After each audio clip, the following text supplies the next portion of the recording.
Jeffrey Epstein saga is back in the news this week as some of the victims will gather tomorrow in Washington, D.C. as part of a Stand with Survivors rally. Yeah, a little history here. Before his death by suicide, Epstein, we know, was charged with running that international sex trafficking ring. The rally's being sponsored by a group called World Without Exploitation. It's the country's largest anti-trafficking coalition. And joining us this morning here on Connecting America, one of the coalition's co-founders, Rachel Foster. Rachel, thank you for being here with us this morning. So tell us what you're hoping to accomplish here in D.C. and bringing attention to the victims of Jeffrey Epstein? Thank you so much. What we're working to accomplish is providing a platform for the many survivors of Ghislaine Maxwell and Jeffrey Epstein to be able to be heard. For too long, they've been silenced, their voices have been omitted, and we really felt a calling to bring them together. And it's really incredible. There's over 20 survivors coming. Many of them are speaking, and some for the very first time. And they're going to gather in solidarity with each other and also with other sex trafficking survivors we work closely with around the country. And the main mission is to really tell everyone that what we need to be doing now is listening to survivors, hearing their voices, and not turning the microphone to a predator, a sex trafficker, someone who has lured in children, teenage girls for egregious predatory harm. Yeah. Rachel, I've had occasion to interview a couple of Epstein survivors at length. I mean, really sort of deeply talk to them. And in my experience, sometimes they were so siloed that Ghislaine Maxwell and Jeffrey Epstein, kept them sort of intentionally away from other people. Are these victims that we'll be hearing from, will they know anything about the Jeffrey Epstein files or the powerful people who were involved or the sex trafficking? Can they shed any light on that bigger issue that people are so curious about? Well, they do know a tremendous amount from their own experience, having lived through it, having been in the rooms.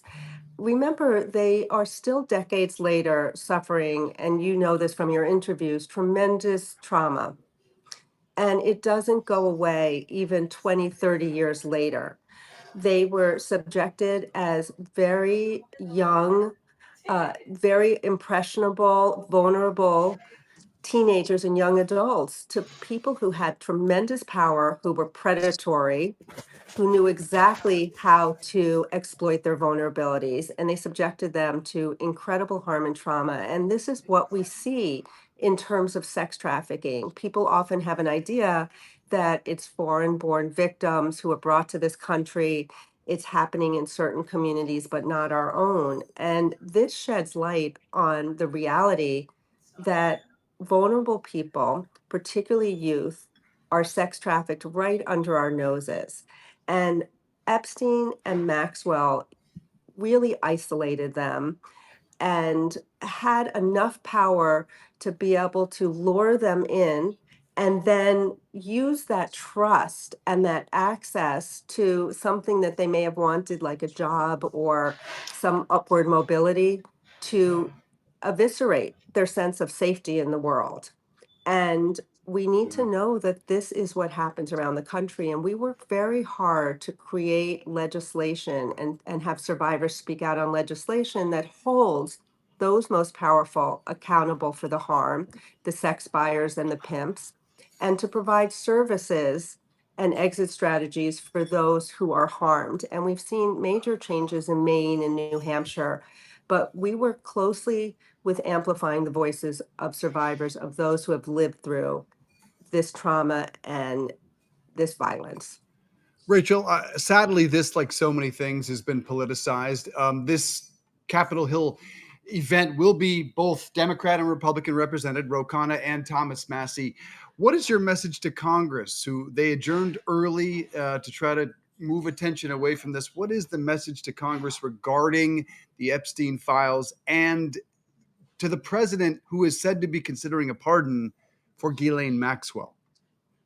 So the rally is going to be before the press conference. So the rally is at 9:30 and the press conference is at 10:30.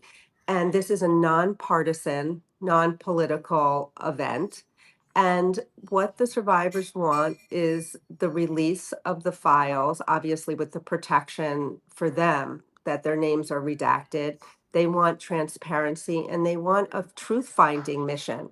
And to also recognize that there are prosecutors from the Southern District who worked incredibly hard to bring truth to light and did stand with survivors in bringing their reality and truth forward. So we do not want victims to feel that they can't go to law enforcement and prosecutors with crimes they've experienced because there will be impunity. To give Maxwell leniency or a pardon signals to every victim that there will be no justice and that it's elusive. So, whatever sliver of justice these survivors had with the one living person who was held accountable, if she's pardoned or given leniency, it is absolutely a statement that there is no justice and it will scare them into coming forward, all victims, when they've suffered crimes. I'm sure we'll hear a lot of sentiment about Ghislaine Maxwell tomorrow at this rally. Rachel Foster, thanks so much for joining us, and we'll be following up on this tomorrow as well.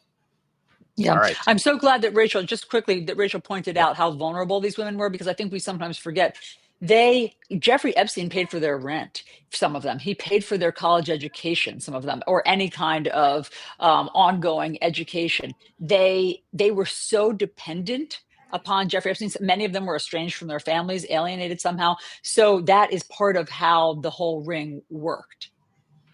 Part of the grooming of Yeah. the process.